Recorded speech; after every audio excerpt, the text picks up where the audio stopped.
Salakia, spiritual demon Satan, Lord willing. I'm gonna keep it on. I'm not gonna put it on airplane mode, so Lord willing, no call, don't come through again. Um, I'm just gonna split this into two parts. But okay, so I'm gonna read verse 3 again. This First Thessalonians 4:3 says, "For this is the will of Yahweh Shemashah, even your sanctification, that ye should abstain from fornication." Okay, so this is our purification process. This is cleanliness unto us. This is the sanctification of our heart and our life, the cleanliness, the purification of our minds and our lives. And the will of Yahweh Shema Shah on the right hand side is for us to be abstinent, you know, and abstain ourselves from fornication, of course, which is illicit sexual intercourse, but also um, indulging within the flesh immoderately, being excessive. Verse 4, and really ultimately just giving the lust its desires liberally. You know what I'm saying? Um, Verse 4 it says that every one of you should know how to possess his vessel in sanctification and honor. So this is how we possess our vessels, our bodies, our temples, what we're supposed to uphold in purity and cleanliness and honor. This is how we should know how to do it, by being abstinent.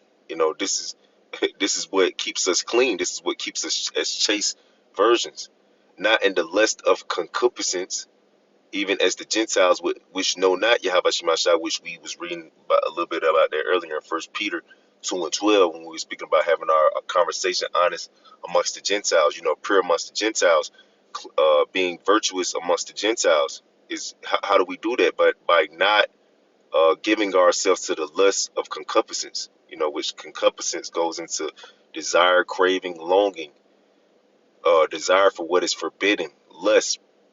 So just basically going after forbidden things, you know, this ultimately equates unto concupiscence, or just having longings and desires, or cravings for things that are adverse unto the will of Yahweh Shem Yahshua, which is ultimately for us to maintain cleanliness and purity and virtue.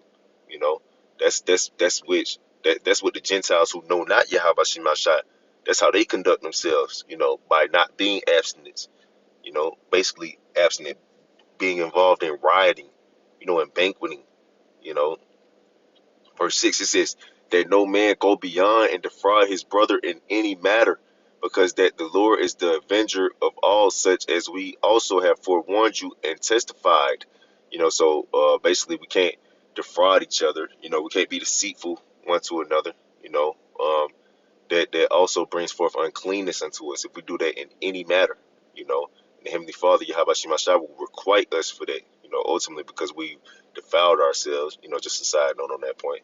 It says, and this proves that this makes you unclean when you go beyond and defraud your brother in any matter. This proves that this is uncleanness right here in verse 7. It says, for Yahweh Shemashah have not called us unto uncleanness, but unto holiness. So that proves that defrauding is a form of uncleanliness. That's because if you go beyond and